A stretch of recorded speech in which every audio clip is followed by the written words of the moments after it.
Hi all, my name is Kat, and welcome to my channel in this body doubling session. I'm a bit of a chatty tasker, but if you prefer minimal chat, I have some other videos where I don't talk as much. Links in the description. Everyone is welcome here during these body doubling sessions. I work on current illustrations. If you don't know what body doubling is, it is a strategy to stay on task and get things done. More information and a link in the description. During this body doubling session, I'll be using a Pomodoro technique, not the Pomodoro technique. This one is different because we start with an hour and take a 10-minute break, then we go to 50 minutes with another 10-minute break, and so on until we hit 20 minutes, which will be our last stretch. Let's get started.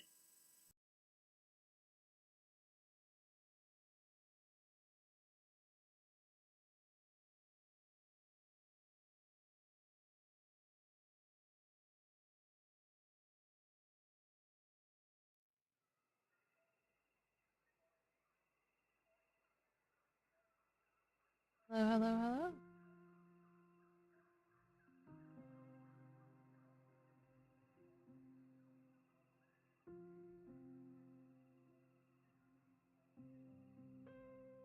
I thought I was all ready for today.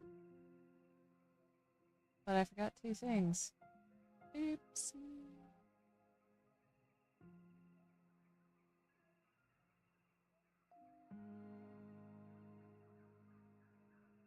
This being one of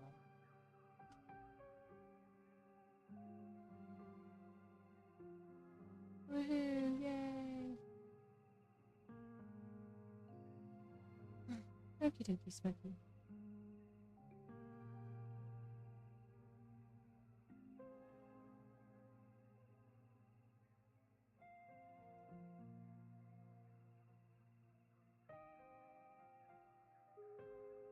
Well, I hope that everyone's weekend is, or that everyone has amazing plans for the weekend.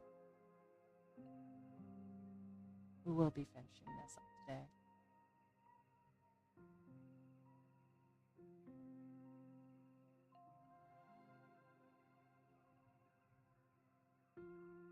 Yay!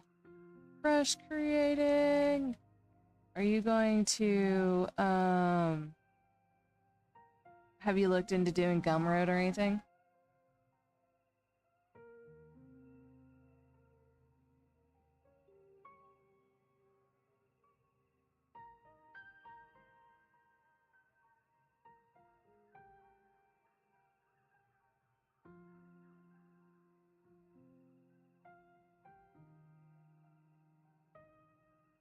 Golly gee, I hope you can hear me.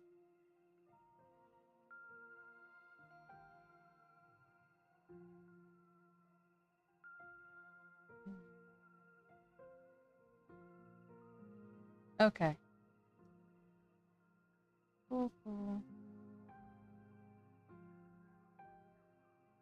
I mean, that's fair. That's fair.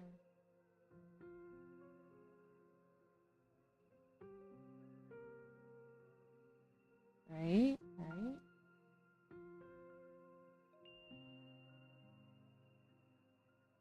Yeah. That's one reason why I, haven't done some of the things I have done. Or why I haven't sold some of the things I have yet.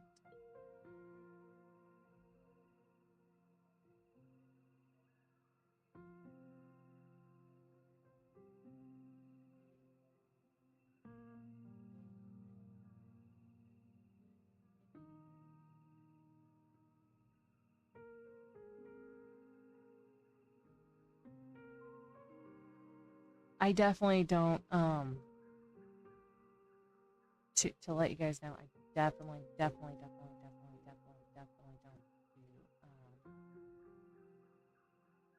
brush creation. So, you know, the whole stencil thing, between the stencils and the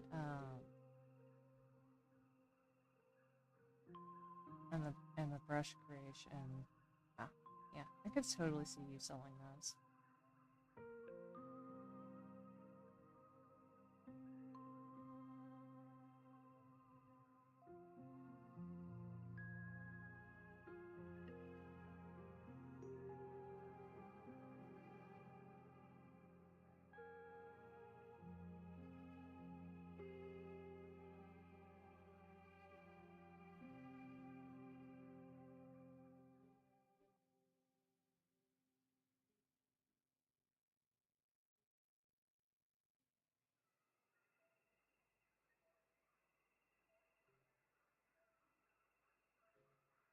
What kind of brushes are you working on today?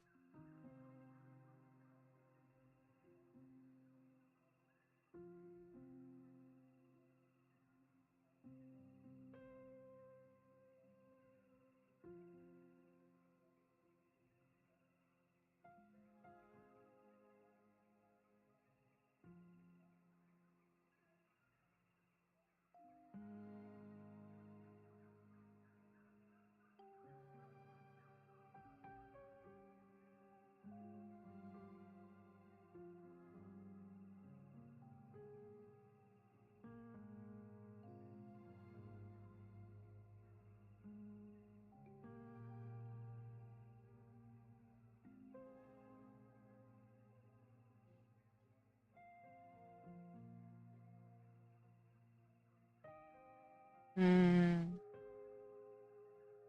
Fair enough. Hmm. Yeah, I have that problem with the splatter brushes on anything that I work with. I do like. I played with this one a lot. This speckled brush that's on here. I played with this one a lot in order to get it to where I want it to be at. Oh my gosh, I can completely understand the whole "this thing is not right" type of feeling. So yeah, I get that.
Hmm, I like that. I like how that turned out.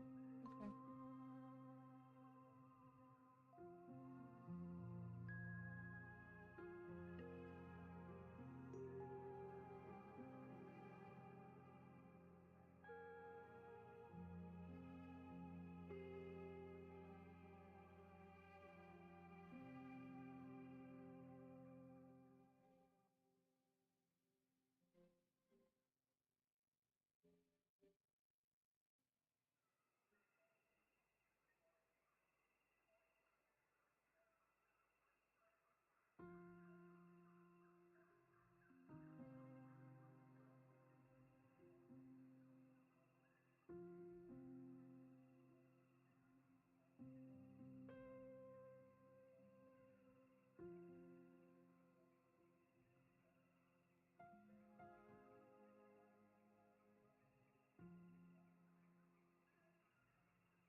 messing this part up. It's fine now.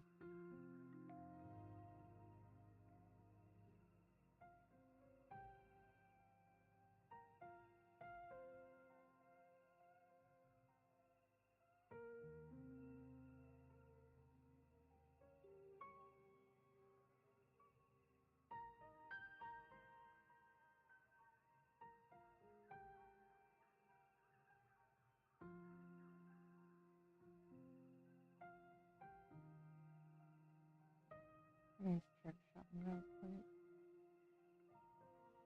Yeah, okay. Cool, cool.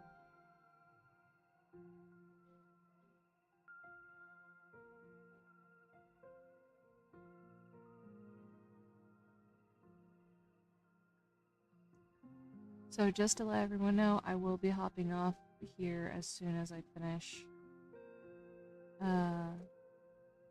doing this piece for today's thing, however long it takes me. Not because I don't want to be here, but because I'm not in a mental space to start on a new project today. Sorry, guys.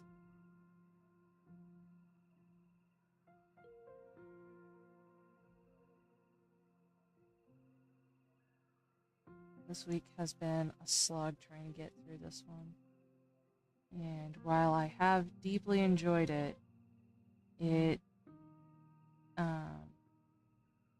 will not behoove anyone if I try to jump into doing another one of these.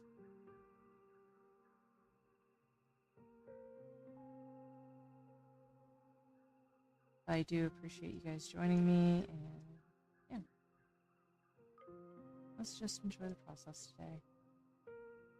Sorry, I have like zero. I sound like I'm kind of dead or dying. It's just I have no energy today.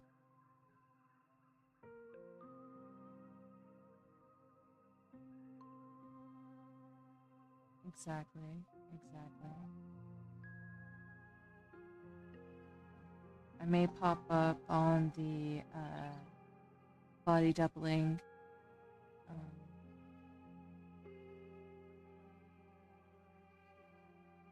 Discord today, but I have no idea. Depends on how I am with everything else. I don't know if all my spoons are in the dishwasher.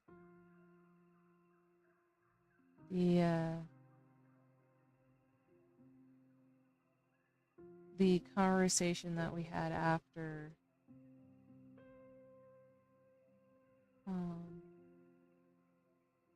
the live stream got me thinking, and I'm not entirely sure. The body doubling website is in the description. From there you should be able to get into the Discord in and of itself, because that's where I got the link for it initially.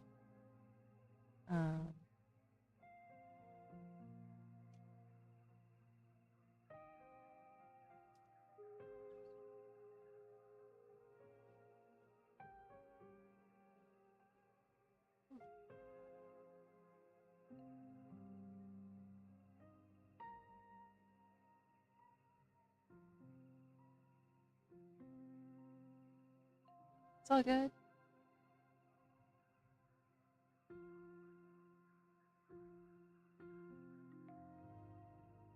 I will say that my Kit Kats, my fur kids, have been very, very good to me this morning. They have been all for the loves,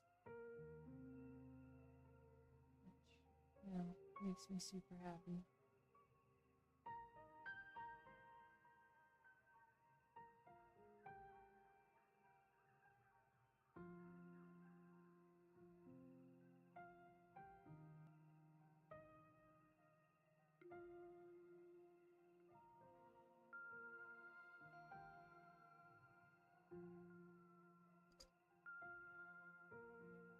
anyone who struggles with it. I will say it takes it's very very interesting. If you are interested in doing body doubling, I would recommend starting out with the free movement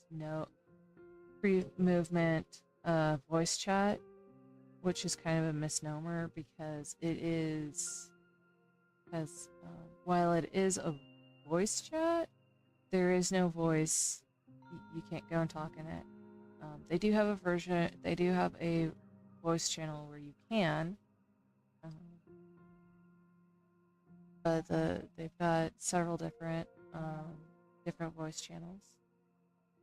So yeah, I do definitely recommend doing it if you are struggling.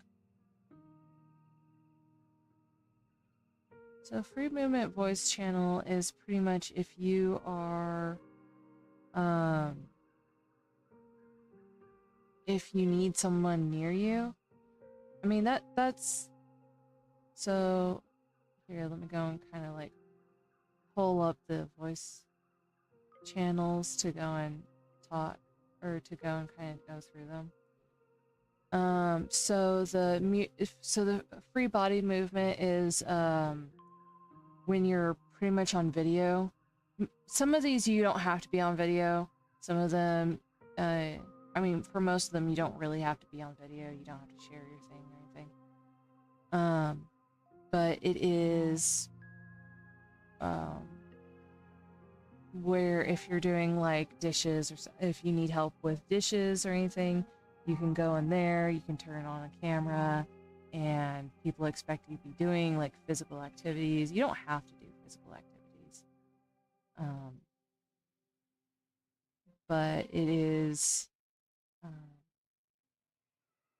but you'll see a lot more of that, and people will have their videos open, or their cameras on, but they won't necessarily have or you can't, like I said, there's a muted and unmuted one. Or you're not talking in it. Chatty tasks are pretty much the same thing, except you're just sitting there talking. Same thing with open mic, active taskers, screen shares, kind of what I'm doing right now. I'd probably be under the screen share stuff. Chatty crafting corner, I guess. I haven't messed with that. It's been a little bit since have been super active on there. But the crafting corner, I would say, is if you're not actively like working on stuff and you want to talk to things. They've got one-on-one, which Lizardi and I did yesterday. Up until Discord had a panic attack and booted everyone off. One-on-one if you're like, what Lizardi and I did yesterday, which is very much just one of us on or where it's kind of like a private chat room. But if having too many people is a thing, because I don't think, I think so both free body movements have spaces for 25 people. It looks like Chatty Task is completely open to however many people. Same thing with the rest of them, with the exception of one-on-one and 3 as a crowd. So if you prefer working in smaller groups, or if you only want like certain people in there, that's a good place to do that. Exactly. The 3 as a crowd definitely is for people who want more than one person, but 10, 11, 5 to 25 is a bit much. Which I don't blame people for. There are some days when that's too many people. Maybe I should go.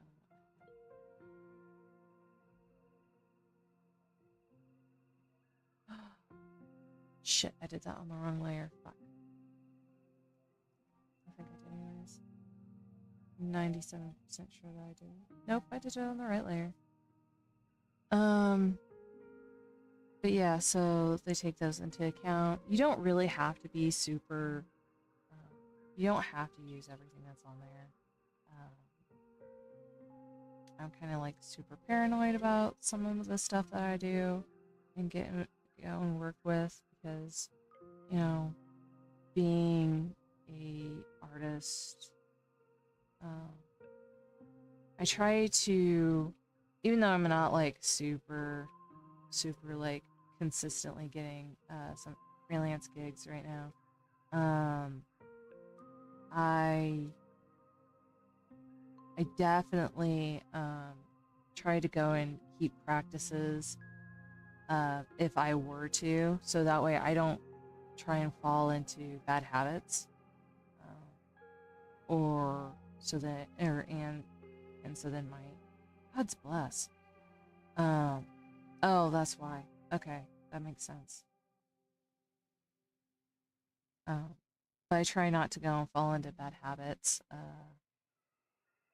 on that. Like if I were to work on something that's NDA bound, you know, I don't want to necessarily go and get into bad habits where that kind of stuff accidentally gets revealed, because that would be a death knell to anything I worked on. Essentially being blackballed from, or blacklisted rather,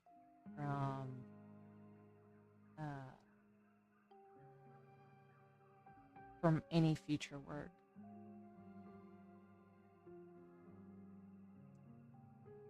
Oh yeah, no, I absolutely, I do absolutely recommend the whole body doubling thing.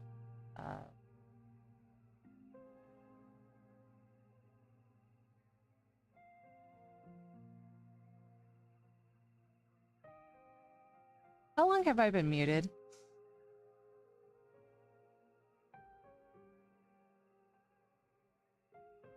Yay! I'm glad that it's helpful. Sometimes I wonder, because, you know, I am definitely a chatty task. As I've stated, I'm more of a chatty task body doubler than I am a quiet one, so I wonder. Fudge muffins. I was muted for a little bit. I'm just wondering where I was at.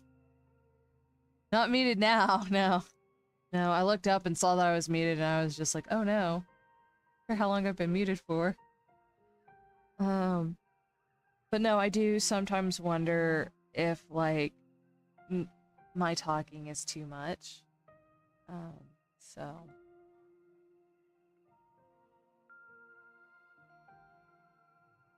And, I am definitely considering doing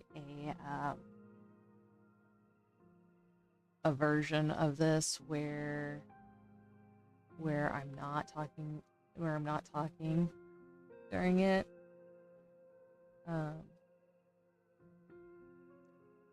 I mean, I do have the full, or I do have maybe not some of the full vids, but I've got enough of the vids where I could probably make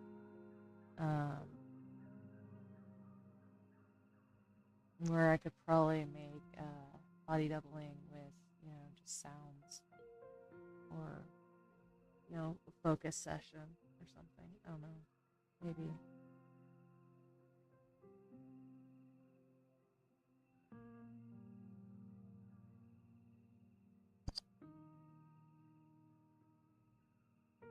I don't have the recording equipment,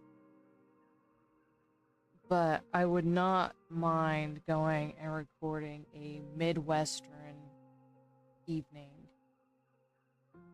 like out in the country evening, because I do miss the sounds of the farm.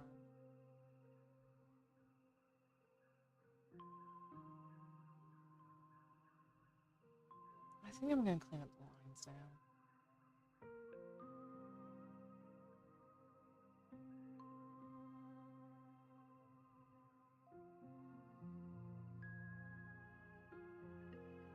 Where the fuck are all my lines?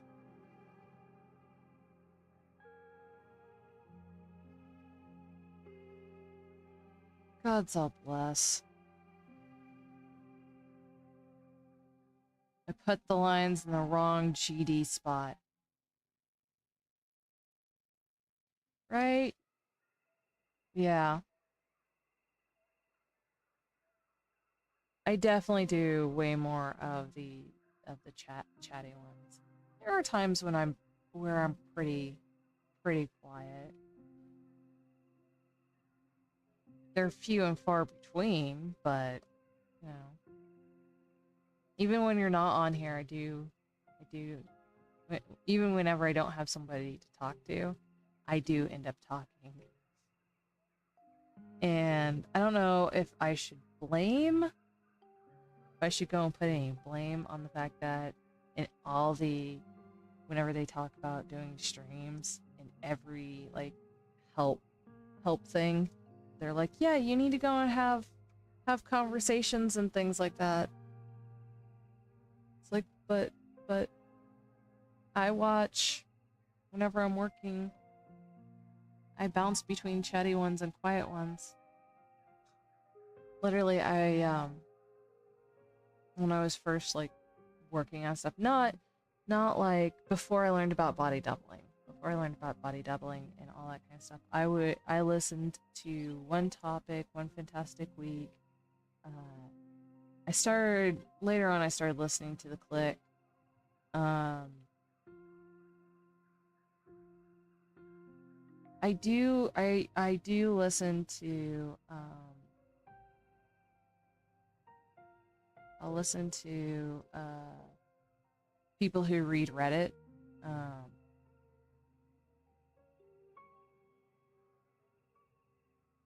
That's true. It very much is. It very much is a different type of stream. But it does involve growth. And that is something I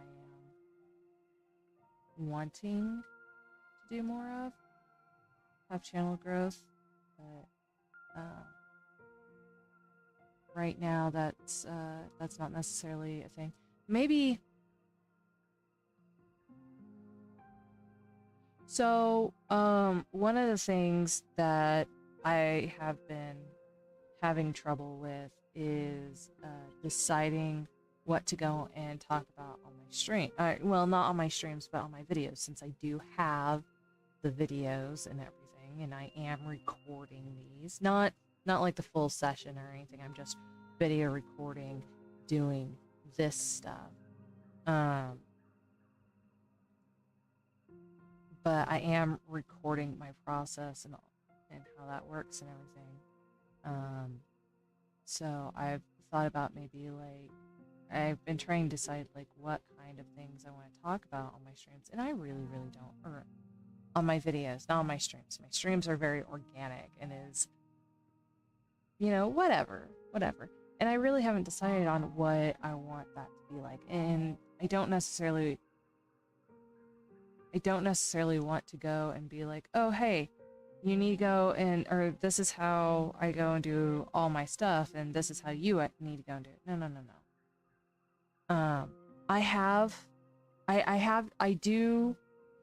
I do teach art one-on-one, primarily to kids,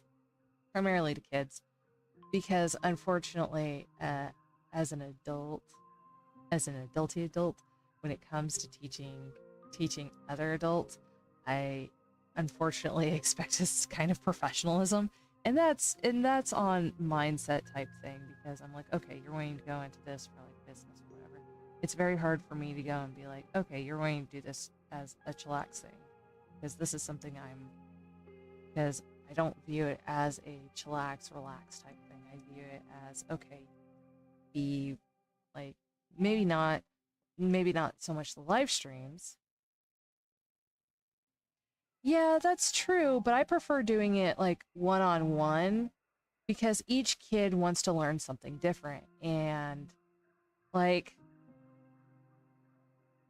I had a student who absolutely wanted to do all sorts of things. I've got one right now who we're doing pointillism. I think that's the right term. I think that's the right term for it. We're doing pointillism right now, and they absolutely love it. So I prefer teaching one-on-one with students, so then I can cater the lessons to their interests. Like I prefer doing that kind of stuff. It makes it a little bit harder, but I mean, I suppose so. I wouldn't have any idea what to go and how to go and structure that. Well, I mean, even the basic sketchbook, I would definitely like be like, okay, probably. I suppose I could go and do like some basic sketchbook lessons. But see, I don't follow all my own all my own rules. I don't follow all the rules that you're supposed to follow. I mean, absolutely, it's all good ideas. It's all good ideas, but yeah. I will say, one of the things that I have noticed that tends to set me apart is that when I go to do my base sketches, and that's something that I may end up doing a video about. But when I do my base sketches, especially in digital, I do them in different colors. And that's something that I guess a lot of people don't do or have never thought about doing. And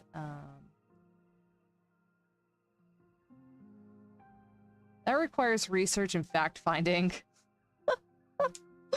That's the only reason why I haven't done art history lessons.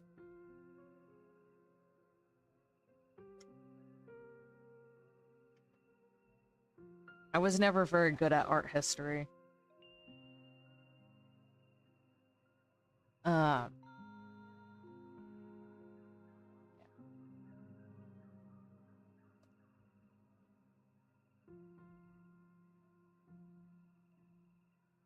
No, it's something that I have seen people like go and do full-on drawings doing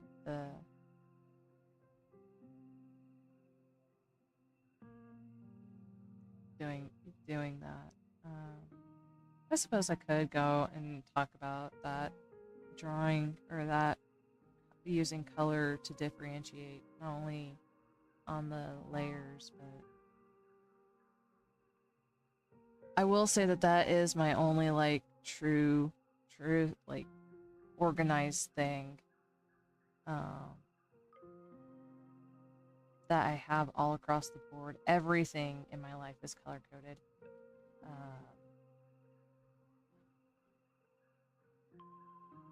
It is very, very much color coded. I have finally found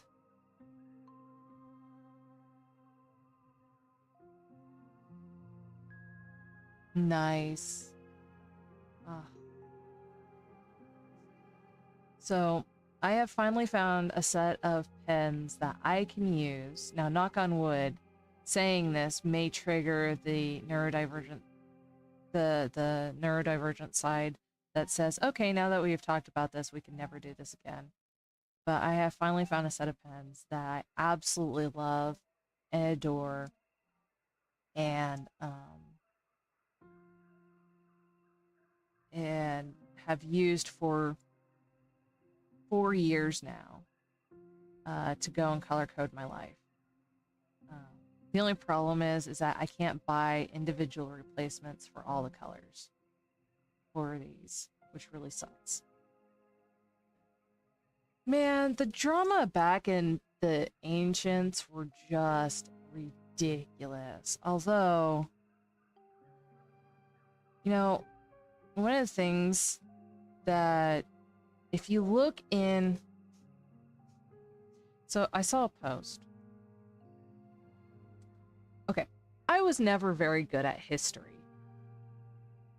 But looking back on it, I knew my history.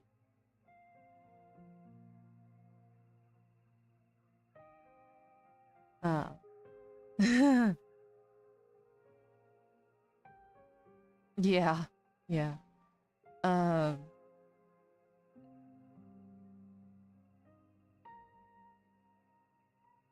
but I was never very good at history, and it's not because I didn't find it fascinating or interesting or anything.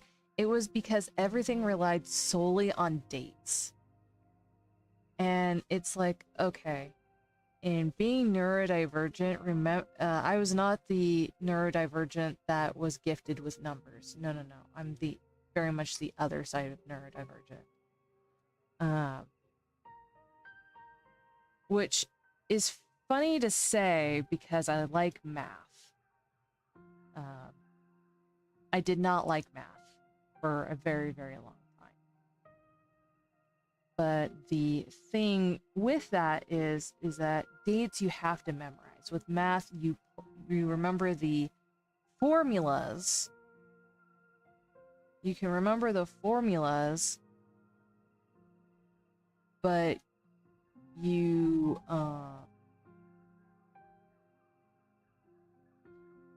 can figure out anything by remembering the formulas, which is fine, which is absolutely fine. No, so in college, I actually figured out something that worked for me to remember the dates. And it, unfortunately, it only worked with contemporary history. Nice. Yeah, I wanted to be one of those kids that had a super, like, and pretty much all it was just me punishing myself. And now that I think about it, and understanding the things I understand now, I realize that all those other notes were just, all those, like, picture perfect notes were literally just, people rewriting their notes in pretty formats. I should have freaking done that. I would have learned so much better. Made it pretty, organized it, all that kind of stuff. I did not do that. Good to know now. After everything. Oh, that's so cute. Yeah, yeah. I don't know if I was ever docked off for doing drawings on my stuff, but I very rarely did drawings on my work. I think that comes from the fact that I very, very much kept my, Okay. Alright, so here's that generational gap right there.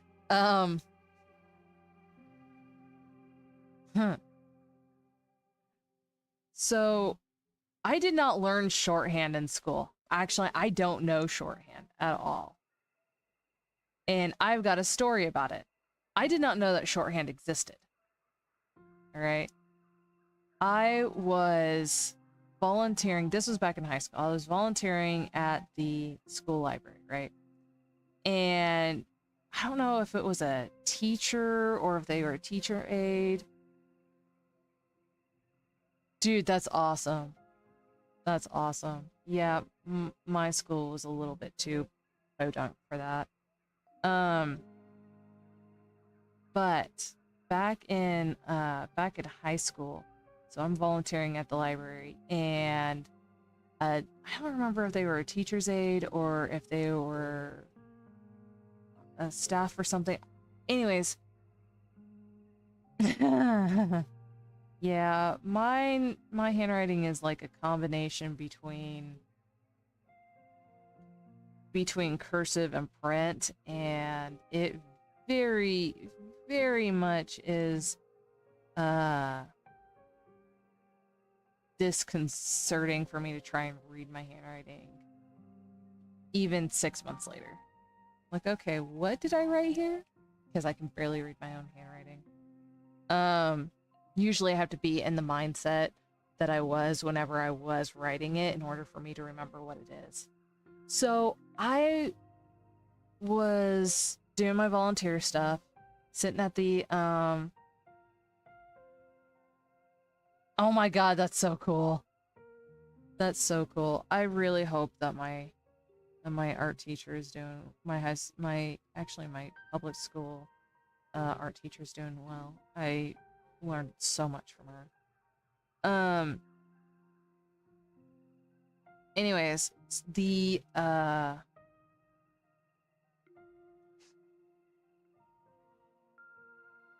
so I'm doing my little thing. I'm at the front desk. I'm checking out books. I'm this this woman comes in and she hands me a note and she's like, "Hey, I need this kind of stuff."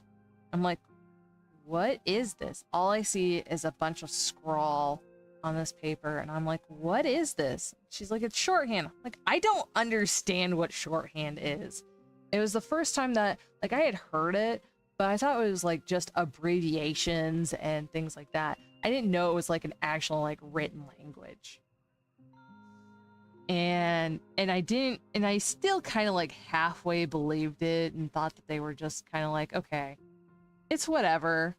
It's whatever. It's not a real thing. They were just pulling my leg until recently I saw a whole video on what shorthand is and how to write it and the alphabet for shorthand. And I'm just like, dude, there's no way that my little neurodivergent brain would have been able to handle processing this at all. Because it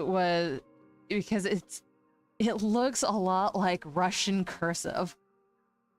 I saw a video on Russian cursive and I was just like, oh my god. It's like, how the hell can you guys actually communicate? Like, this makes no sense. This makes no sense.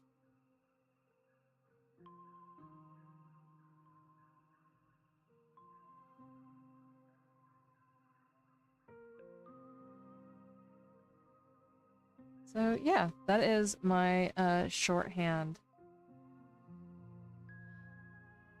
Yeah. Yeah. I just became really good at taking notes fast.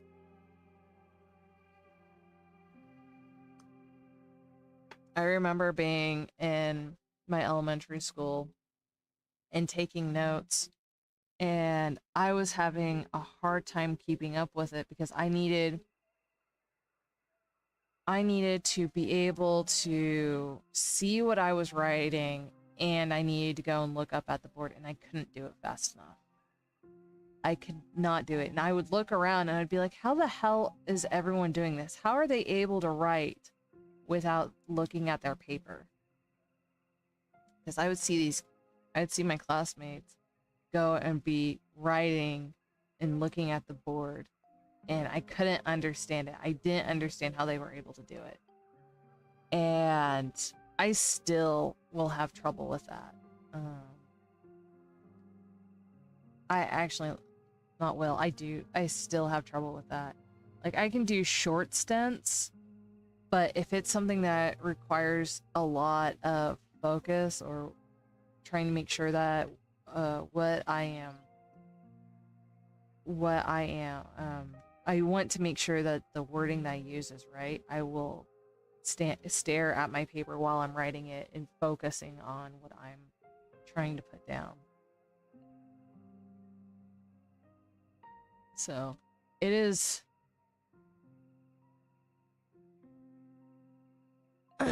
so no, I still don't understand how people are able to do it. It's very impressive to me.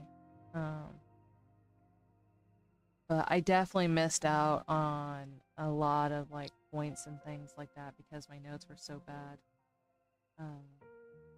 in elementary.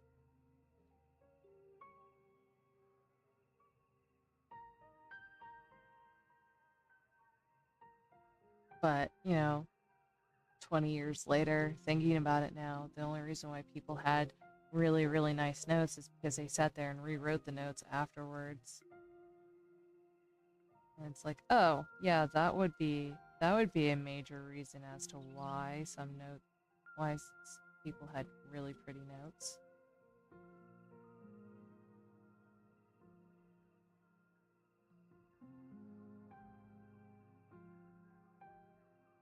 Oh, yeah. Yeah. Yeah, I know which one you're talking about. It's really nice. I like it too. I think it's the one that I think we're talking about the same one. It's got like a memo section or something. Well,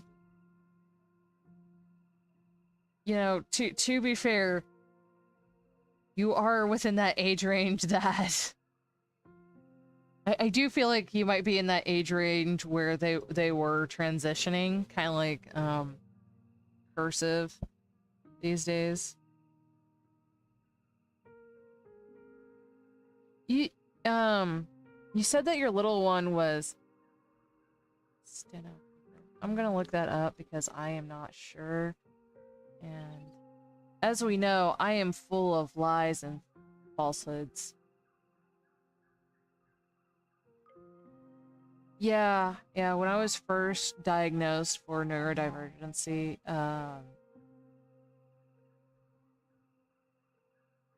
I definitely, I know for sure that my dad is neurodivergent.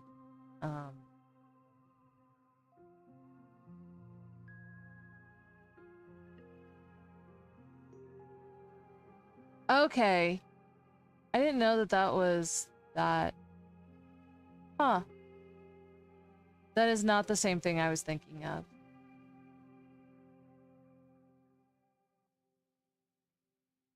I didn't even know that was a special type of paper.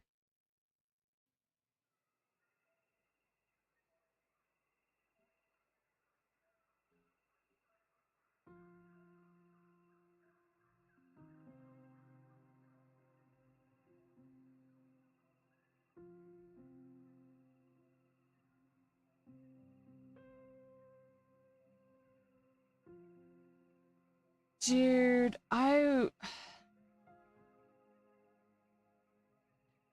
man, I don't think I've ever been dyslexic. It's just I might be dyslexic. I don't know. But I will definitely say that depending on how the word is constructed, it's very hard for me to do that. I prefer I actually prefer having college rule.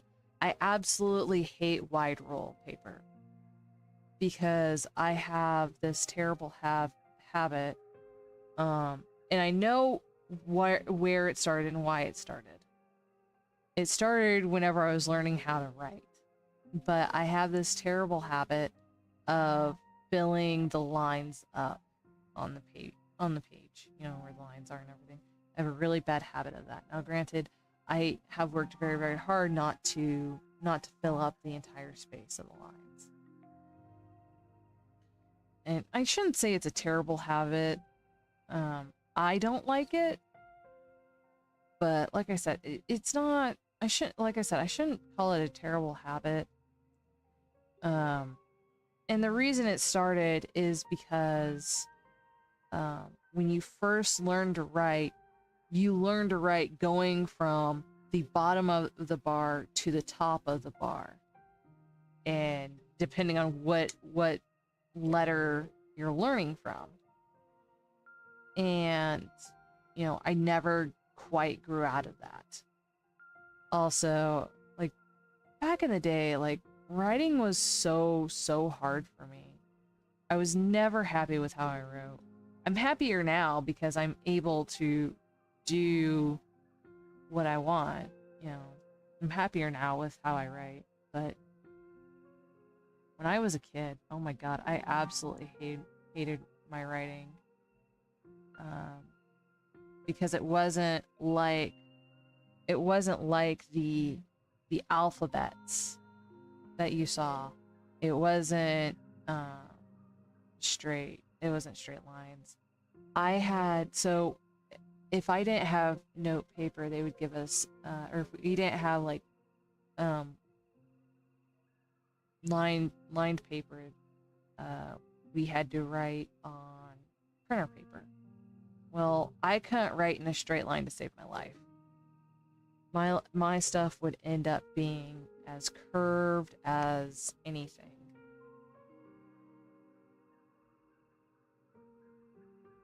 And it was really, really frustrating for me because I would see these other kids in my class and they would have these super straight lines. Like their words were all straight and everything. And I couldn't figure out how come. Looking back, they probably had a lot, like, their motor skills were probably way more refined. Or somebody forced them to write at a much faster rate than I did. You know. I honestly have no idea, but it was very, very frustrating. And it's such a silly thing to be frustrated about. But, you know, when you're neurodivergent, every little difference makes it that much harder. Every little difference is another thing that can get you into trouble, get, you know, is a reason for someone not to like you, or this, that, and the other. And yeah, yeah.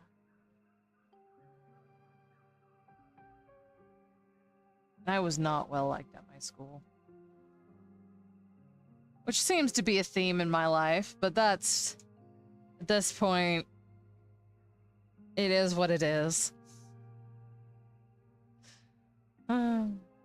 It comes with the territory.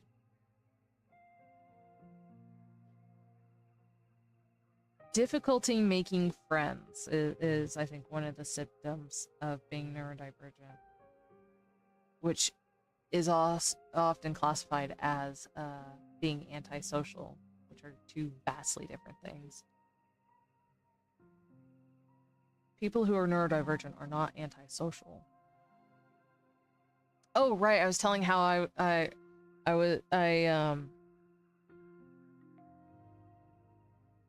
I figured out how to do the thing.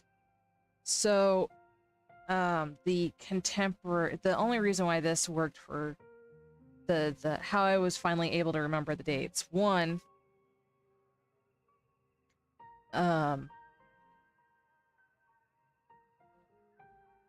this will only work for this strategy only works with a very limited amount of things.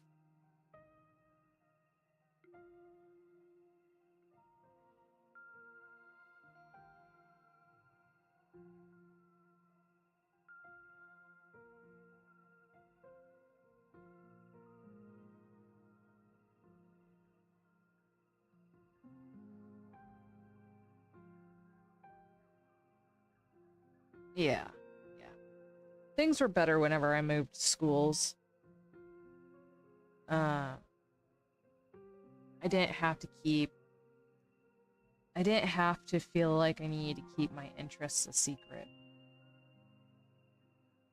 I definitely had to.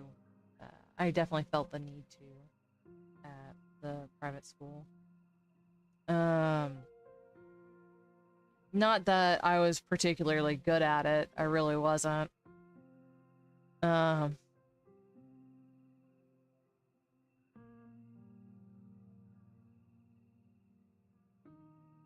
The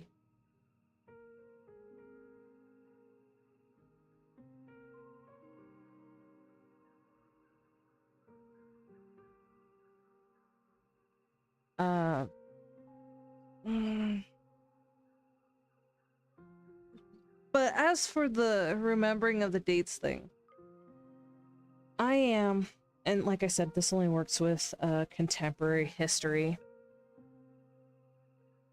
Last like 50 or so years. No, 60 years. Last 60 years.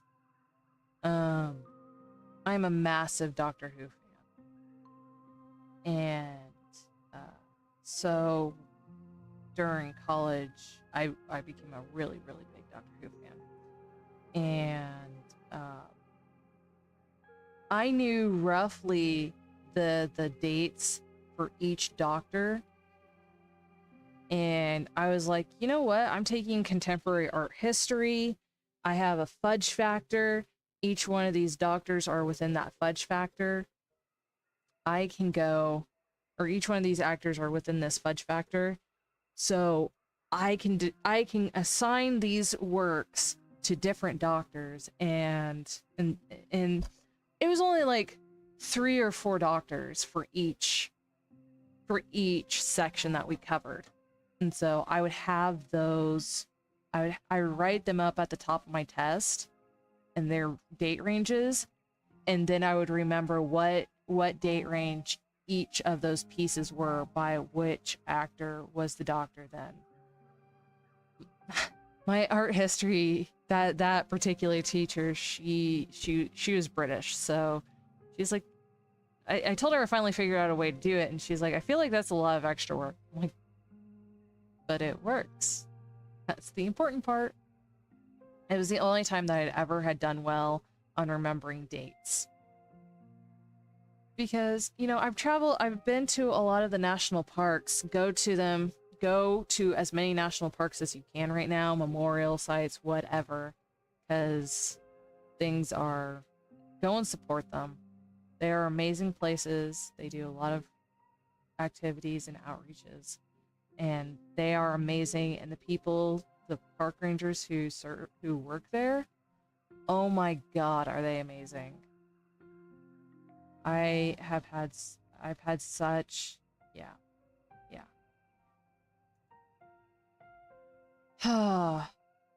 Anyways, but it was the only time that I was able to do that, to remember the doctors, or to remember my freaking A, I cannot say anything. It was the only time that I was able to remember the dates for when artworks were done. Bugger.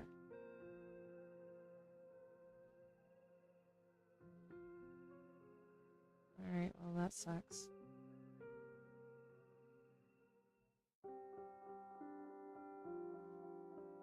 See you in a couple minutes.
So I forgot to go and do my thing, which is not that uncommon for me. However, no, I was trying to find that tiny ass paint tube.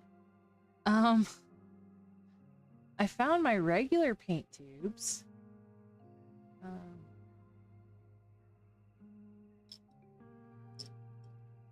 But yeah.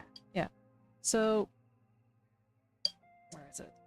I know I just put you back in here. Okay. So this is I doubt it's gonna focus. But this is the Payne's Gray that I have not touched in a hot minute. It's been a couple of years. But I also haven't yeah, from yesterday. I was trying to find it. I don't know where it is, which is honestly terrifying for how expensive it is. And because while I was looking through my paints, so I don't know if anyone really knows this or not. Thumb for scale. Okay. Here we go. Thumb for scale.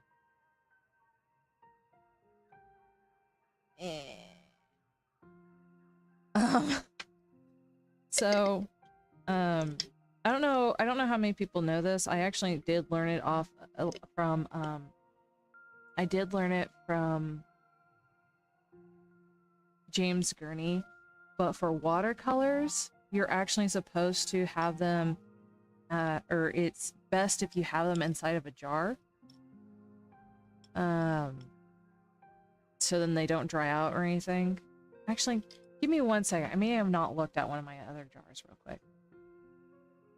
The other one's smaller. This is actually normal size tube paint. Give me 1 second. I just have giant hands.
Yeah, no, it's actually it just looks small because okay, so here is the jar.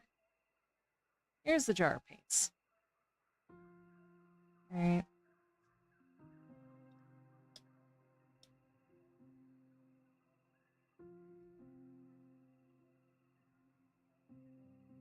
Like it's a pretty standard.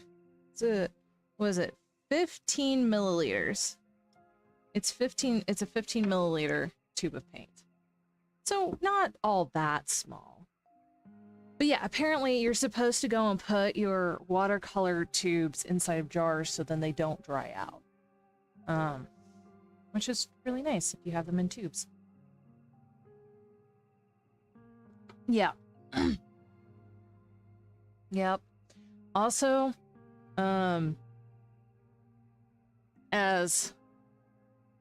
especially if you have older watercolors, like so, because this one now has no. But the one I just showed you has paint leaking from one of the tubes, which honest to God is not surprising. Because when I got some of these, they were old. Oh God, that lid is stuck on tight.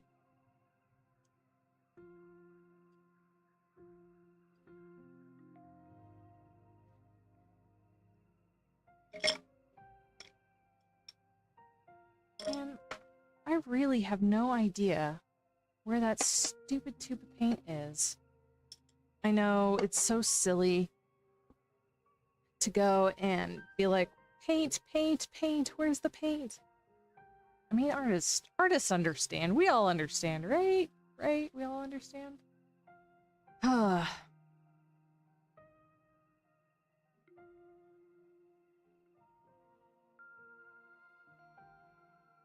Anyways.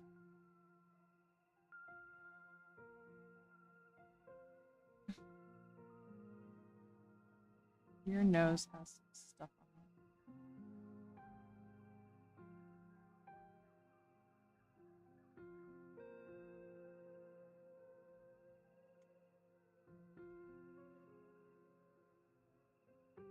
it.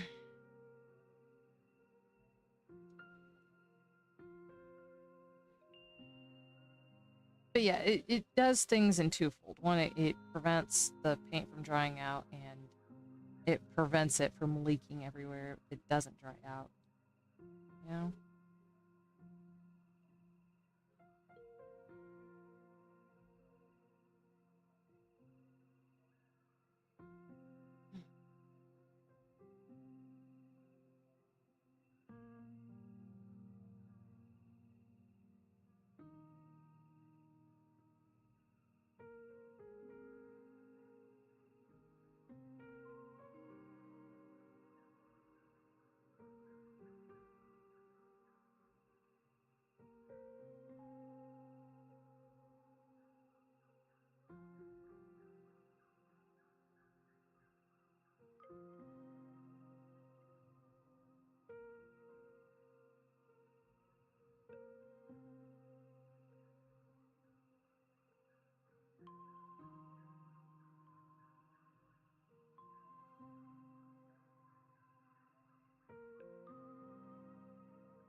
Yeah, so it keeps them fresh longer, you know, that kind of stuff.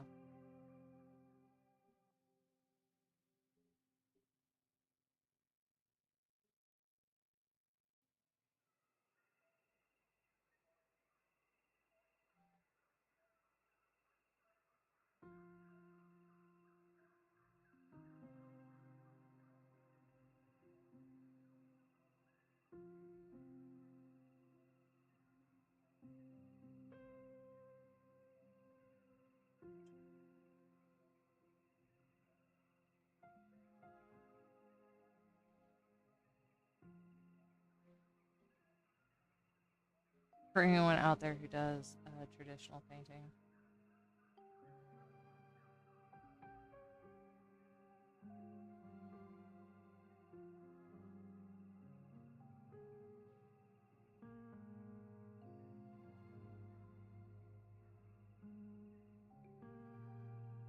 Like I said, James Gurn, like, you know, it's kind of funny, even though I do art and everything. I swear, I'm kind of more like a spokesperson for other artists than I am for myself. Like, I will hype up any other artist, while my work, I'm just like, eh, okay. Or their skills or techniques or anything like that. And I think, so I think a part of it is because society has taught, like, I'm definitely of that, like, mindset, that societal mindset that women don't necessarily speak up for themselves. Not because we don't want to, it's because we've socially have been being out of it. I know that sounds like such a horrible way of saying things, but my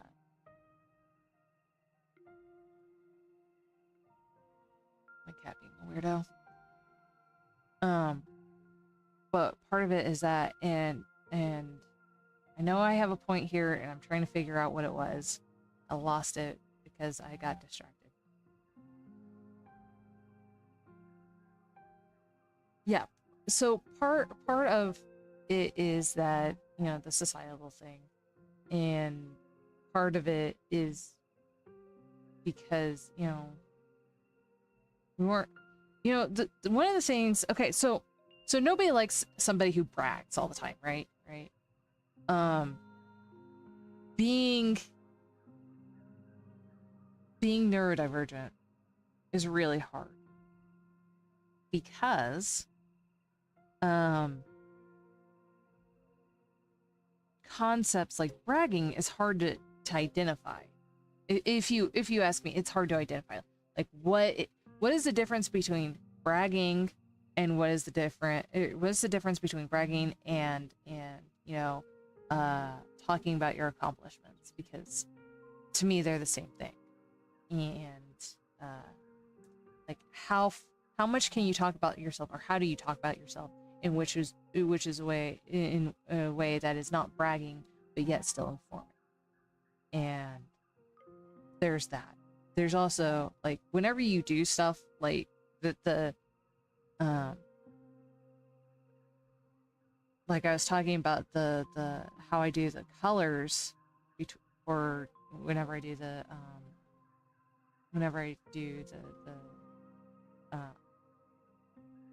my basic sketches, you know, it was interesting because in Smart School we were talking about that, and they were like, how come you do it like this? And or they were like, oh my god, this is so cool. And I'm just like, this is how my brain works. I don't know. I don't understand. It's, to me, it's not something special. You know, there's that side of it. Is that's what I was trying to figure out of what I was wanting to say.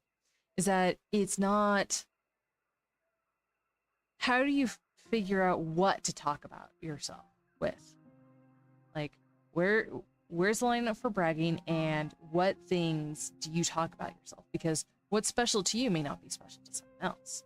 And what someone else finds fascinating, you don't find fascinating at all. Like, I don't find the fact that I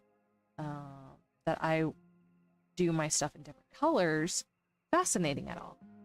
It's literally to keep me from losing my line work. That is literally all it is there for, to try and figure out what is here and where I'm at in the process. That is all that's there for. Because otherwise, this is what happens with these folders.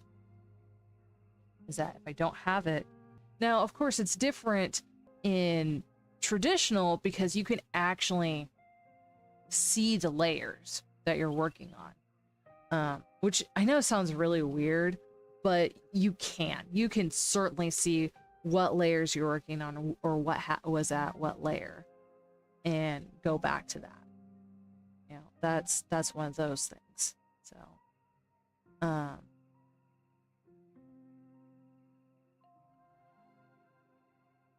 like those life skills that they're like, oh yeah, you should totally have this.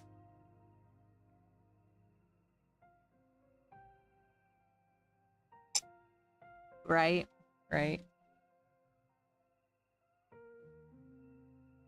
I may have to start coloring my folders, doing colors on my folders, so then I know which ones, where I'm at on them.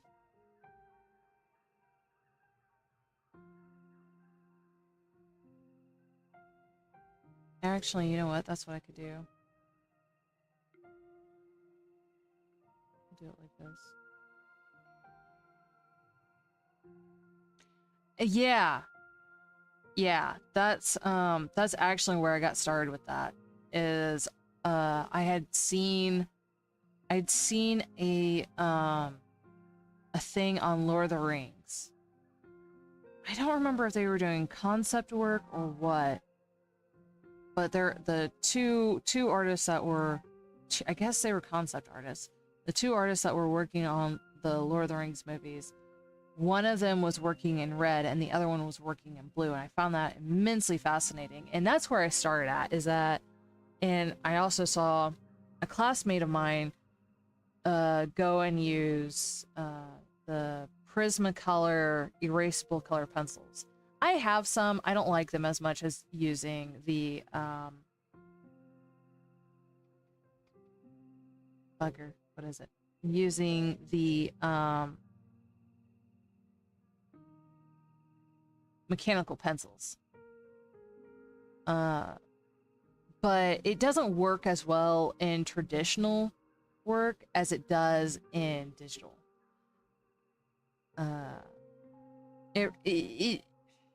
I don't find that it works as well in traditional as it does in digital. Obviously, I don't discount it at all. Clearly, from my own work. If you look at my own work, clearly I don't discount it at all on its capabilities, but it is very much dependent on, or I don't like doing it traditionally, which I know sounds funny. I prefer just either doing it in pen or doing it in pencil. That is not to say that when I trace it down, it is not colored. I have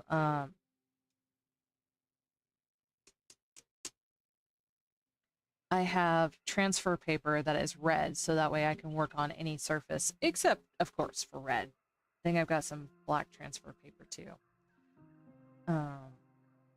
By the way, if you're doing traditional work, transfer paper is the greatest gift ever, and it lasts for freaking ever. I'm not kidding. Like, you don't need... I think I'm still using sheets from years ago. Like, I haven't gotten a new sheet since I first opened up my red one. I have been using it for everything.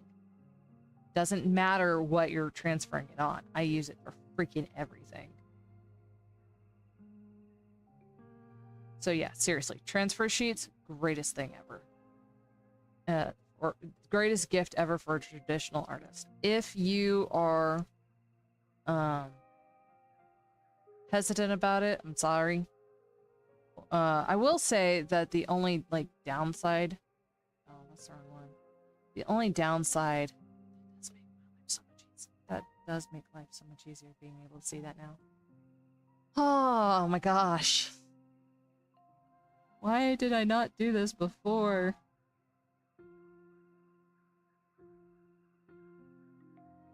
Oh my god, yes. I will definitely say that the transfer paper the red transfer paper I have is very dusty. So if you're gonna lay down like watercolor, go ahead and swipe as much of it off. I would take a very soft brush to go and do it and brush it off as much as you can, because it will definitely act like a pigment. I have found this out the hard way, which is very silly of me, because being as logical as I can be with my work, when it comes to the process, it's very logical. When it comes to the drawing aspects, it's not. Like, there is a reason I do everything, but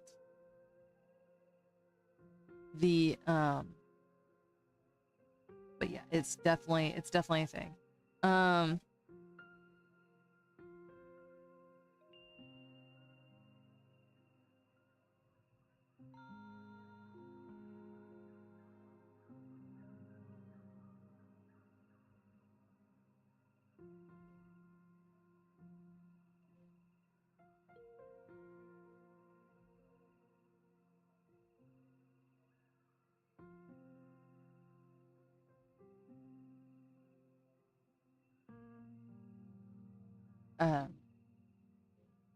But if you don't have a lot of money to go, or you don't know where to go and get some tracing paper, or transfer paper rather, a great stopgap is go to your local stores that has a sewing section. You know, Walmart has a crafting section, they have sewing, and pick up some there sewing has transfer paper as well. You can pick that up, and it's a cheap alternative, or it's a cheap workaround if you it's not super cheap, it's not like cheap um but it is a cheaper workaround than trying to, and not as messy. God, no, not nearly as messy as doing all that stuff. All you have to do is just lay your image on top of it, and voila.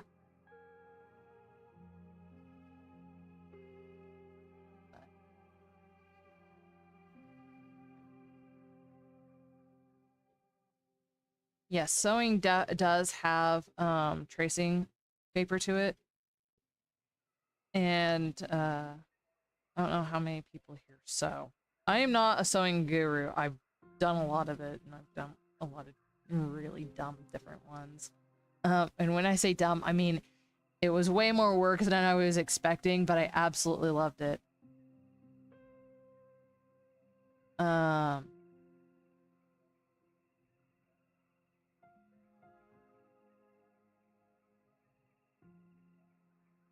Anyways, the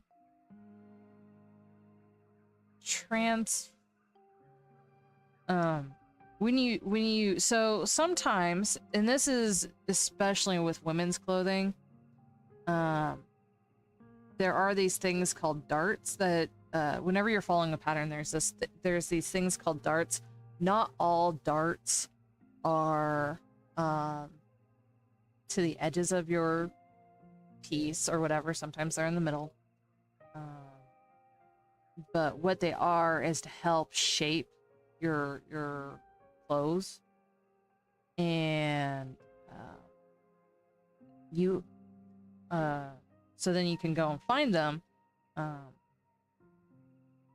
later when you're sewing. They have them on the patterns, and what you do is you take literally the tracing paper and go, and there's this nifty little tool that looks like a spoke, and you go and use that spoke with the transfer paper and the pattern to go and transfer the darts onto your clothing, and voila, you can sew those clothes. Now, there are creative hacks that people have done with that, which, you know, is really cool. Yeah, no, a long time ago, I used to, you know, back when I was in school and everything, I never thought about getting transfer paper. It's really funny. I never thought about getting transfer paper during college, but after college, I was like, this is bullshit. I'm gonna go and get some transfer paper. I don't know why I didn't do it before or while I was in college. Like, I knew what transfer paper was, but I never did it, which is so freaking silly.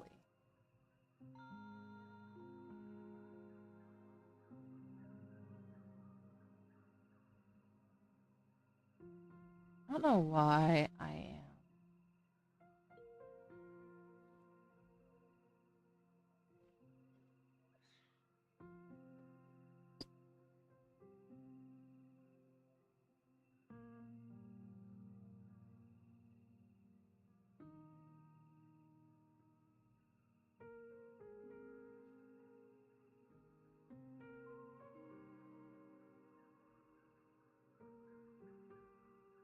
But yeah, the moment I get out of college, yeah, I'm all about that transfer paper. Dumb.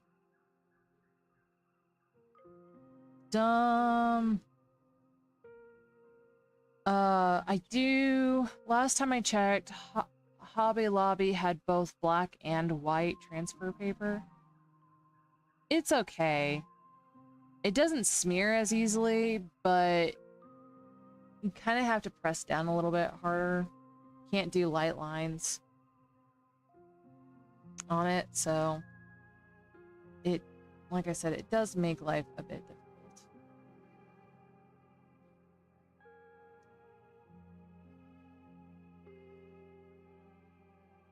I take it you use transfer paper in your stuff?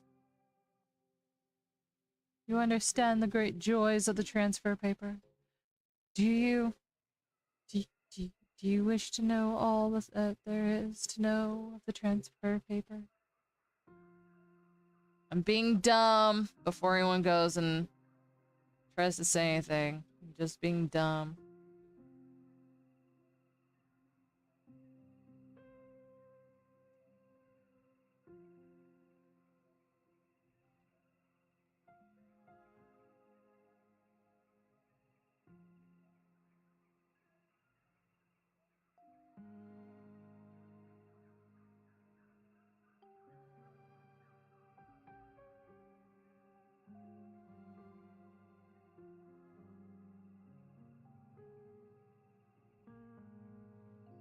Oh, hello.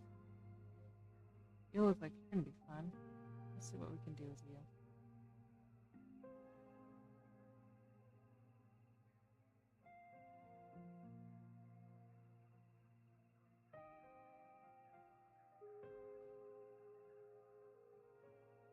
you. Yeah, that's fair.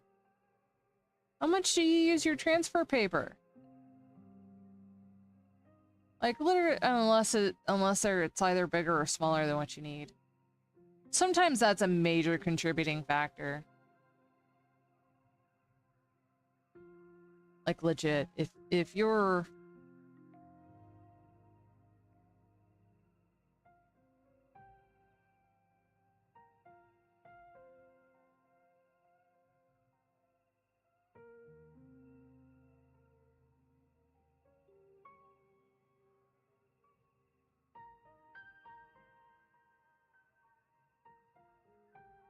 Yeah. I've never done that. I've actually never done that with alcohol before. Again, I just wipe it down with a soft brush. Dude, you must go through a lot of transfer. You must do a lot of transfers. Because like I said, it...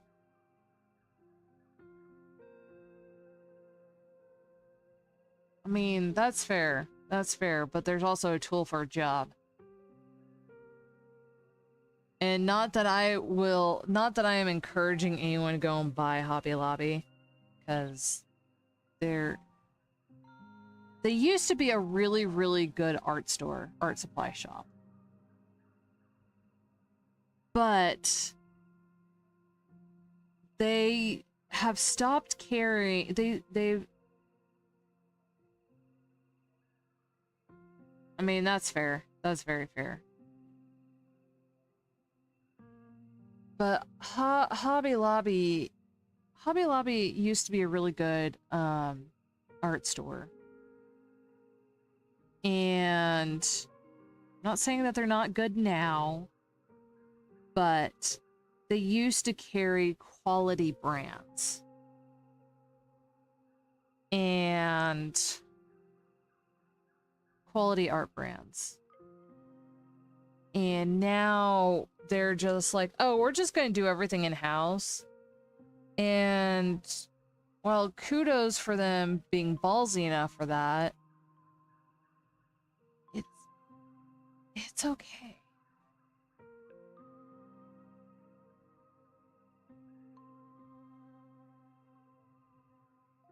I mean, I will never say don't do that.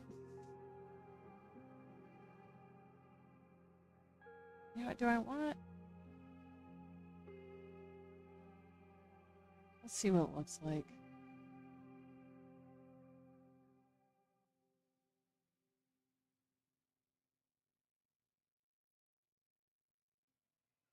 Like, I will never say don't do that.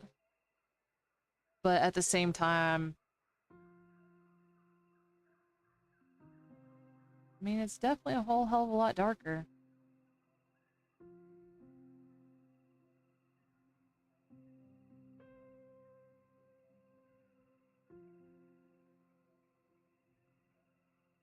Okay, so that one,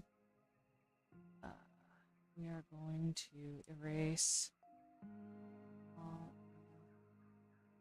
this.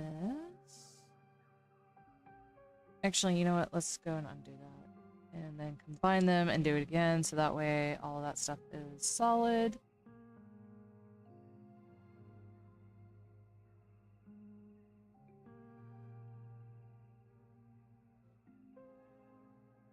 Okay, now we'll go through and do it. I'm gonna go ahead and turn you off. Wait.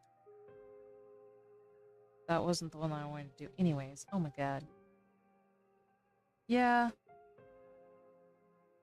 So...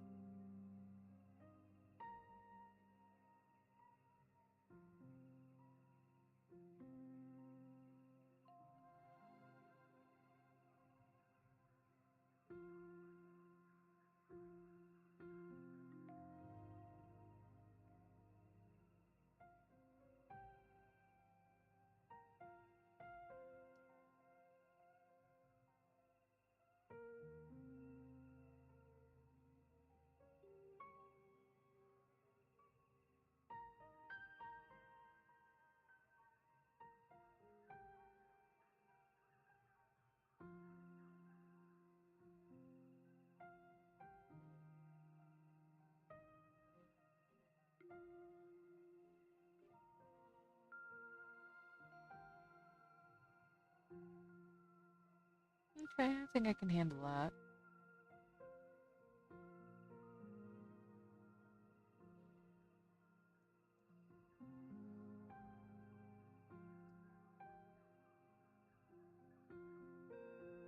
Great.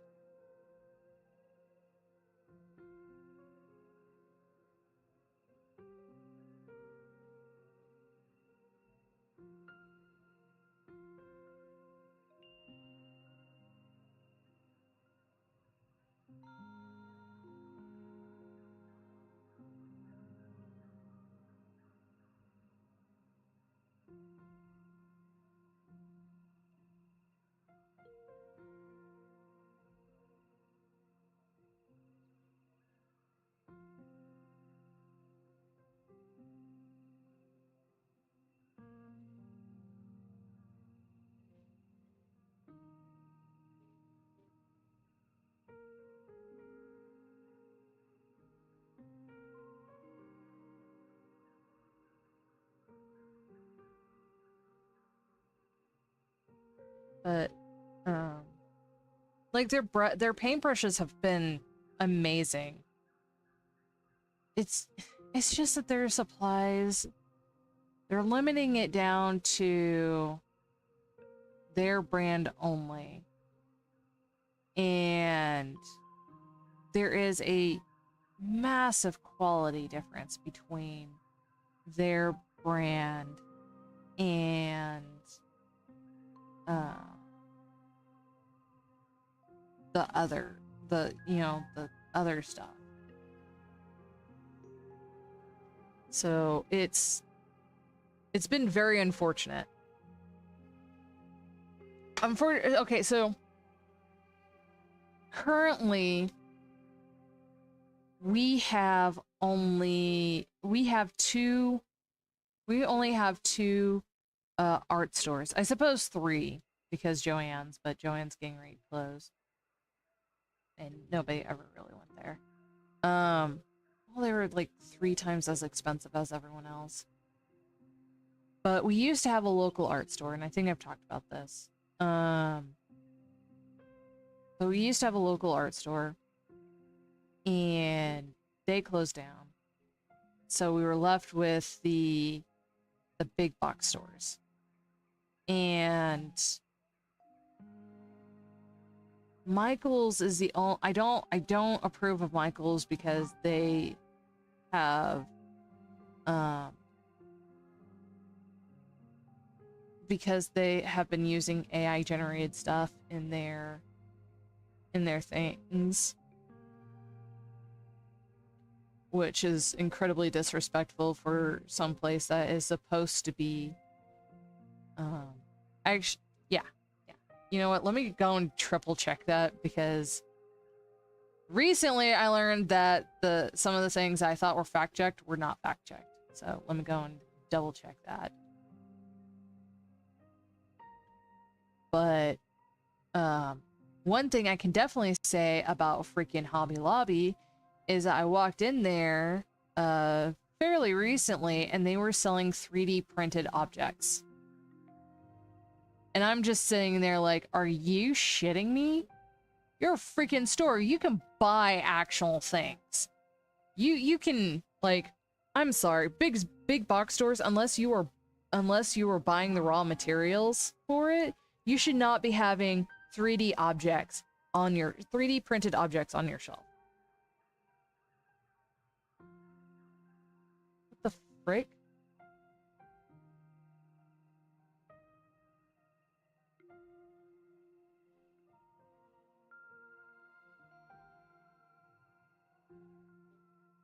Oh crap. What was that one that I went to yesterday? Nope. History.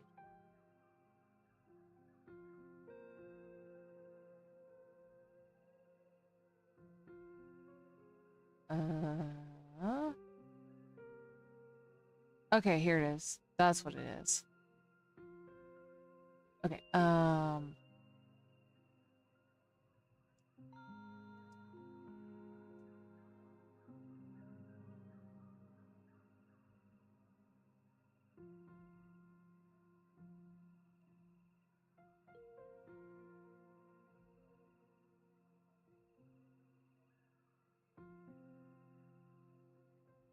my god. There you go! Woohoo!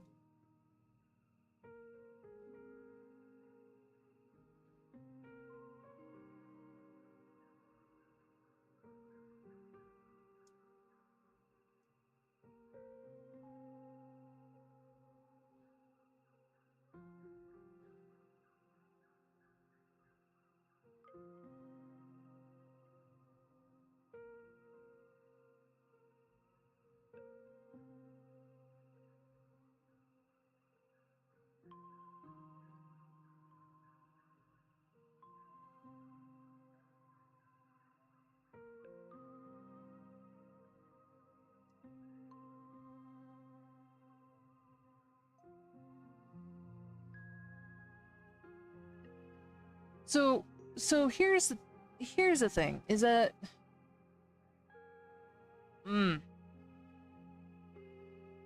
okay. Cannot find it on that. Let's see.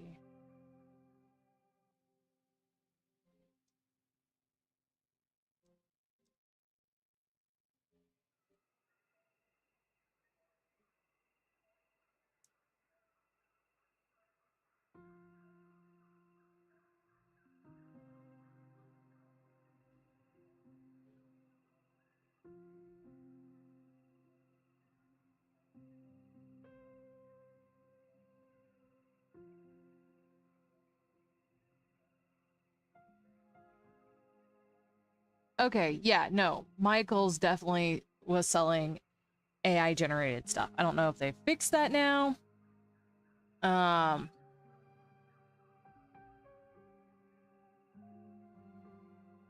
Wow. Yeah, no. Apparently they are all for that.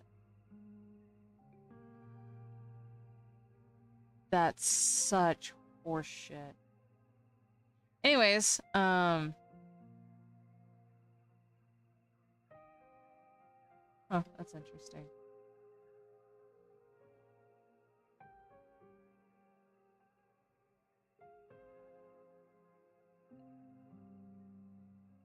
I cannot believe that they would do that.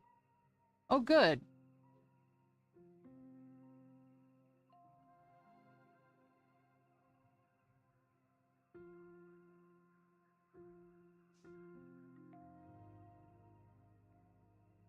I'm gonna say that they're weird and everyone told them to F off. Apparently Michael's has a little story that has a thing that does say, hey, don't be doing this. But let's go ahead and take a screenshot of that because God knows that we don't.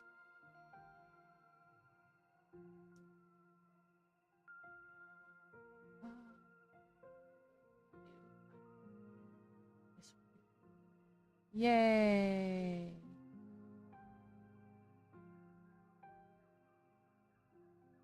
Oh my God.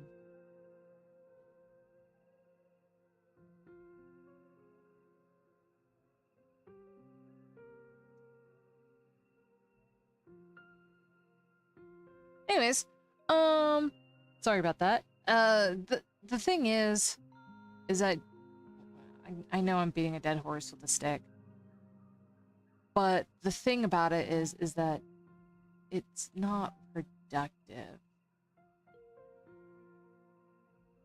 All it's gonna do is yeah, it's not good. It's not good. Oh man, like okay, so I worked at a company for a little bit, and the people that were not in the there was a company I worked for a little bit, very little. It was only like a month, and a month or so. It was a great company. I really enjoyed it. There were just extenuating circumstances that did not make it work. I would probably still be working there if it wasn't for those extenuating circumstances. And a couple of other things. Anyways, so the thing about it is that the people that were not a part of the art department, or the design department, wanted us to go and use AI.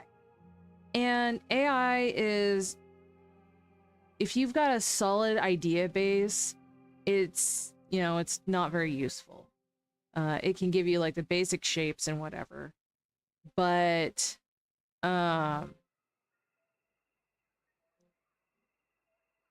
it overall very, very, very, very much sucks. The other thing about it is that the AI that images that were given to us, like they would go and search through Adobe's catalog of things, and they'd be like, okay, go and use, you know what, I'm just gonna call this done because I don't, you know what, I will go and chat this out and leave this alone for a minute and then come back to it because I'm sure I'll find something that I want to go and tweak or change. But they would send us, they would go through Adobe's catalog and then send us a bunch of the images. And Adobe's, if you use Adobe and you use it often, they actually have, yeah, let it rest like bread. So Adobe has this really nice thing that if you actually like share the images from Adobe, you are able to go and find, they have a code attached to it, and you can go and find that image with the code.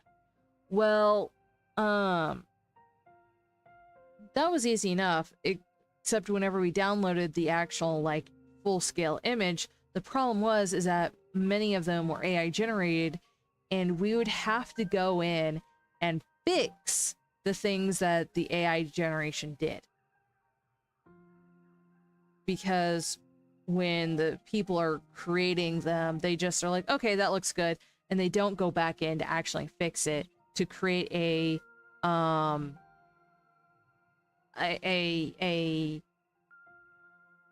clean image. which is okay, cool. Which is frustrating. AF. So we would have to go and spend more time actually cleaning them up afterwards and trying to get to look nice and everything. And it was just such a giant hassle. Like, it would just have been better to go and find an image that was really, really close, do a few tweaks here and there, instead of having to essentially go and redo the entirety of the image. Like, there were extra signs inside of this image. There was, extra, like, oh my god, there were so many different things that were wrong with it. And finally I was like, okay, this sucks. But it was just ridiculous. Like, the AI generated images are really good for simple images, but they were wanting to do more and more complex things like realistic animals and things like that. And, you know, the initial image of it looks nice, except when you start going in to fix the most obvious things, you start really looking at the piece and you realize that there is so many other things that are screwed up. And it's just like, okay, well, fuck. This is not worth the time or energy to go and do this. Nice! I can't wait to see it.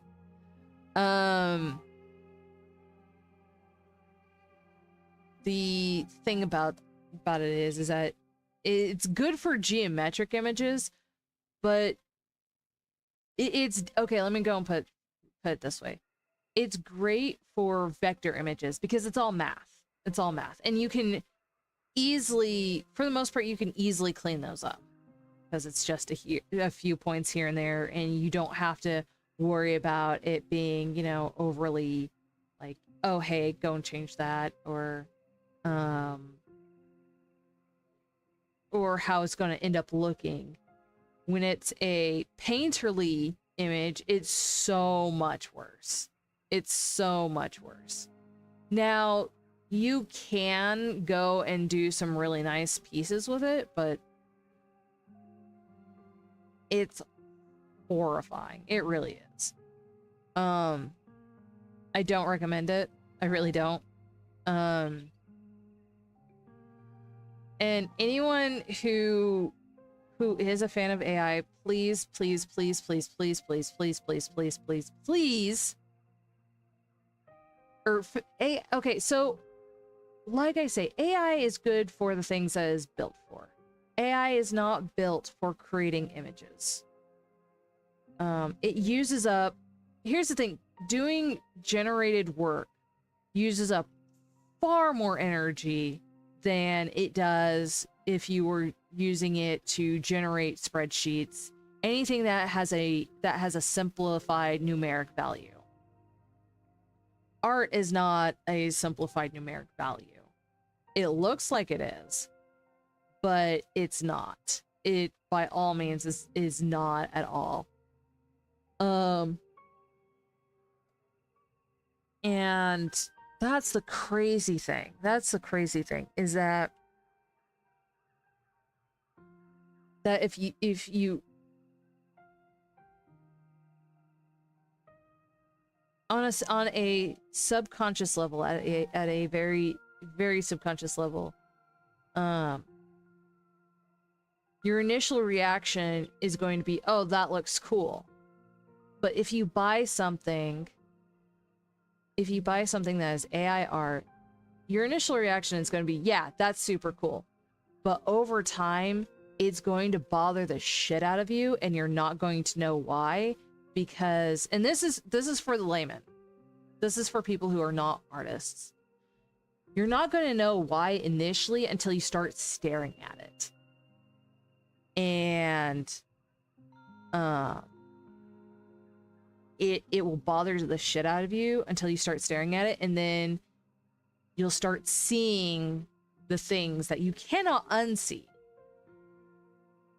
which sucks for you, but you were the one who bought that work. Repercussions. The fuck around, find out. Clever Kaiju is an artist-led organization that brings visual artists together to learn, develop, create, and bring their work to the world. We host a live art show called The Pin Click and virtual labs with professional instructors.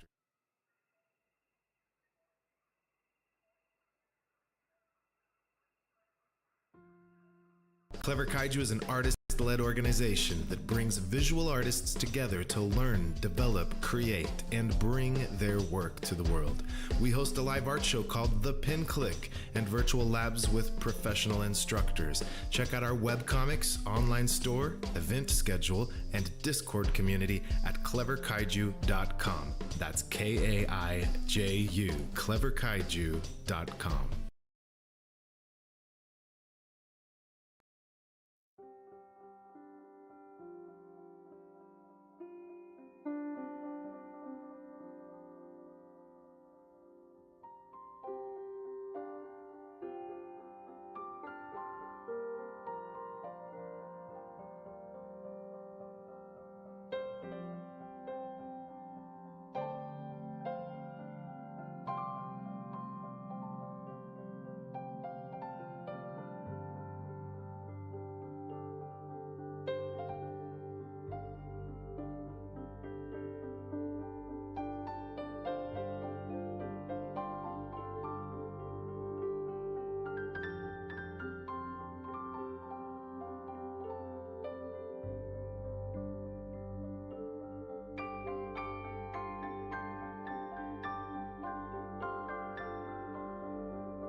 So I definitely saw that on break. Very cool. I don't understand it, but it's very cool.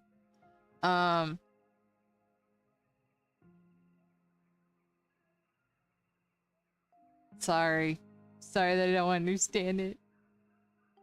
If it does what you want it to do, then that's awesome. That's all I can say. Okie dokie. I need to find the thing. So there's this dude. Why would I go there? Okay, cool. So there is this dude on hey, you know what? You're doing way better than I do. So, you know. Absolutely. I appreciate the share. I 100% appreciate that. Interesting.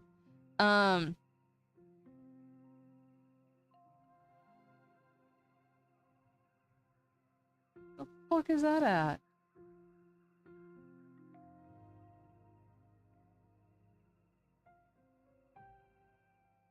That's interesting. Okie dokie, Smokey. Well, I guess I can't erase that.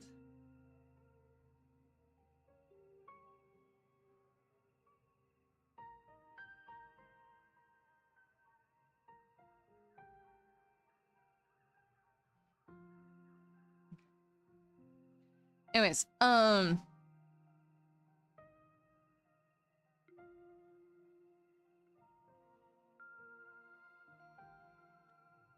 but there is this dude that's on my thing. I think his handle is Youth Pastor Ryan, or maybe it was Youth Pastor Ryan. Anyways, he does this really cool thing where he goes and tells the horrible histories of companies in like 30 seconds and gives like histories on all that, and he talks about like cybersecurity and how to and all that kind of stuff. He's a really fun dude. Anyways, he recently did a skit on BetterHelp. And somebody made a comment on it saying, hey, BetterHelp pays their creators very, very well. And he's like, yeah, but their email offended me because they did not do their research. That's essentially what it comes down to. And it's funny because it's true. It's so true because they didn't do their research, because if they had done their research, they would have known not to do that, because he does his research. And I've watched enough of his videos, or I've seen I have seen enough of his videos where he's talking about histories, different histories. I actually do know that were factually correct. So I trust him.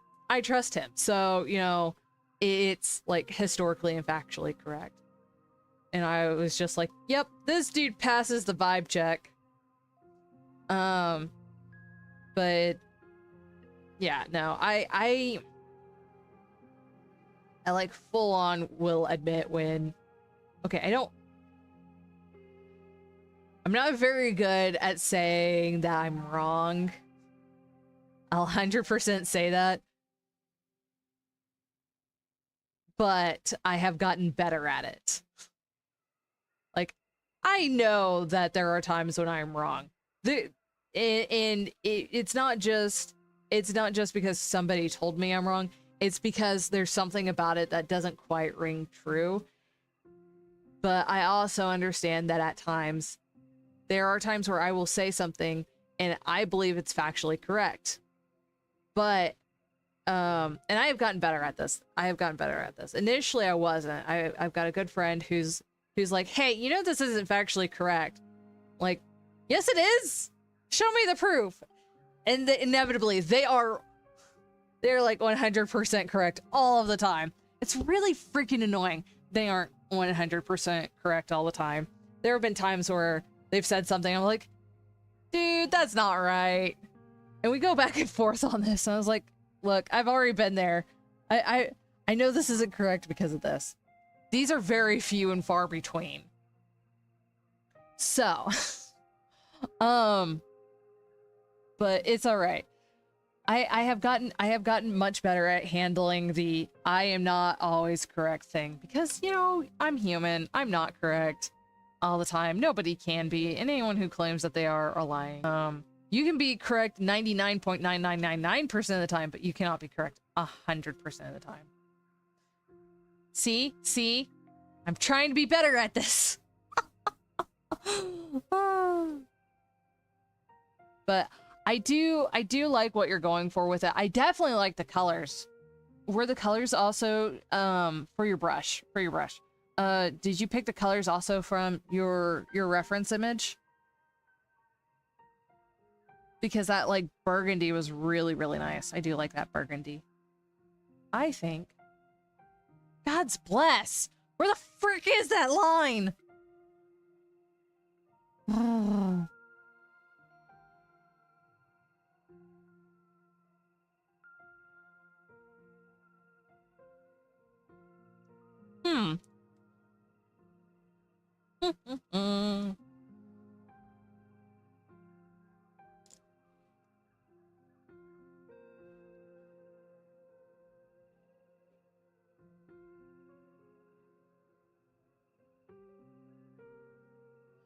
Ooh, that's cool. By the way, I know that I haven't said anything, but I am really enjoying the process shots and vids of the painting that you're working on with the flowers. That thing is super cool.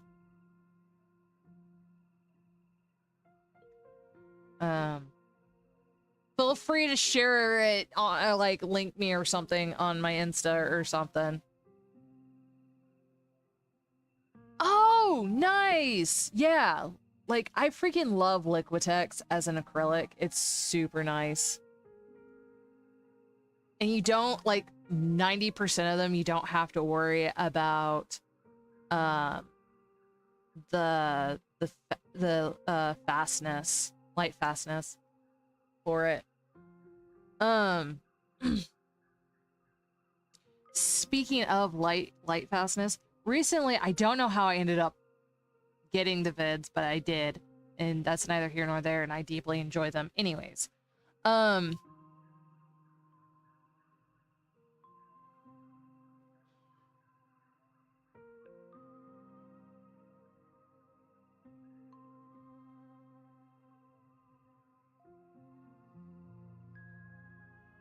Right. Well, it's a really, really nice paint to work with because, like I said, it's really opaque and you don't have to, excuse me, like, you don't have to try and thicken it up and you don't have to use a whole bunch of paint for layers. So yeah. God, I hope that made I hope that makes sense. Like,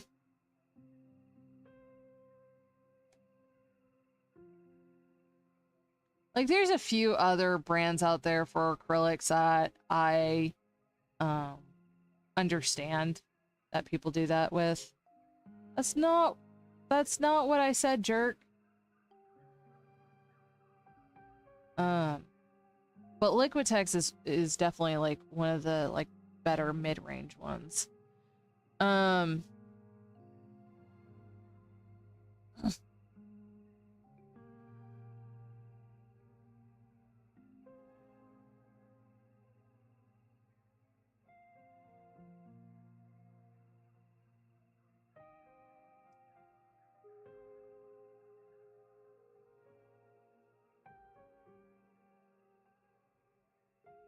I do actually think I like that better on her.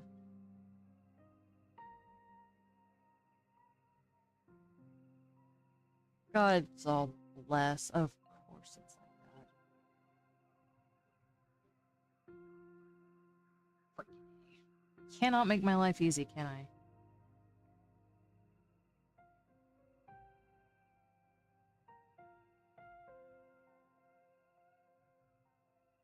Anyways, but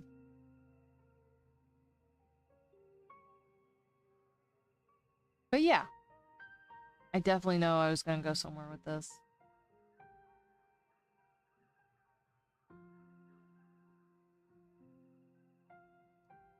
Ah, man, I don't remember.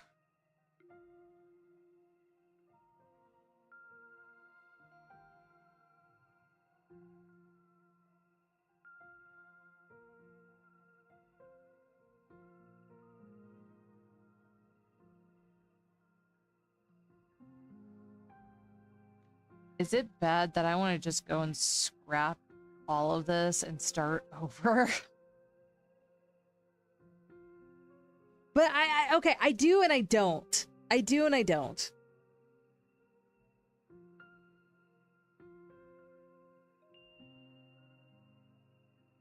But you know what? It fits the vibe of what I've got going on. Okay, we're gonna call this good. We're calling this good. It's got the vibe. It's got the vibe of all the rest of them. So you know what? I'm calling it good. And yeah, yeah. And by the rest of them, I mean the rest of the drawings. It's got the same kind of vibe as the rest of the drawings. We're calling this good.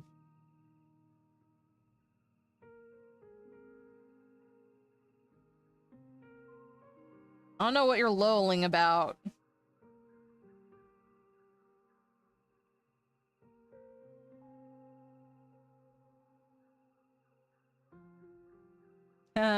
Nope.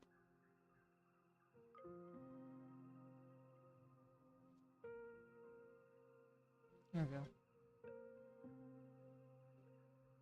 Crap.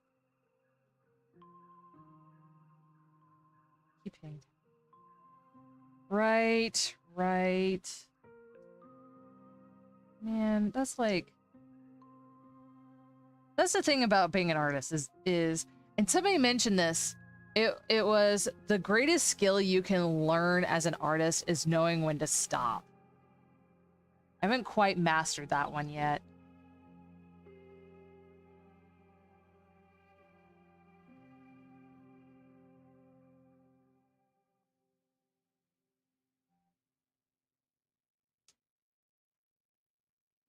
There we go. Bite me on my shiny white. Anyways. Alright. So we're calling this good at 18 hours and 10 minutes. And yes, so there's that. I'm good with it. Thank you for joining me today, guys. I'm sorry that I'm gonna cut this off early. I do appreciate you guys coming in, checking this out, and yeah. I promise I will be doing videos or more, not live streams, but actual like vids. I will be doing more videos, but as I stated earlier, I don't really know what themes I want, and I don't know if I necessarily want to stay in an art theme while I'm doing this stuff, because art is influenced by everything. So, you know, it very much is that kind of stuff. I am just, yeah. So, you know, yes. That is a thing.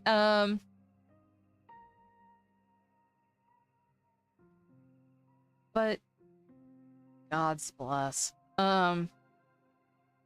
If you guys have any suggestions, feel free. I know that we definitely talked about them during the live stream. So yeah, feel free to give me more ideas and things. Don't be shy. I'm just not really sure what I want to do with it yet, so mostly I've been sticking with trying to read the stories. And yeah, I've got to go and do all that. Anyways, it was great chatting with y'all. Thank you for pushing me through it this week, and I will chat with you guys next week. I will keep you guys updated as to what's going on and everything. But I am going to be making some changes to my layout because since I started, I've added some things. You know, like my little character here. So there may be some changes coming along. Please don't, like freak out if it looks completely different. Alright. I will talk with you guys later. Thank you for joining me! Woot! Then again, no, Cat, don't do it. Don't overthink it. Just do it. Just stop it. Just stop it.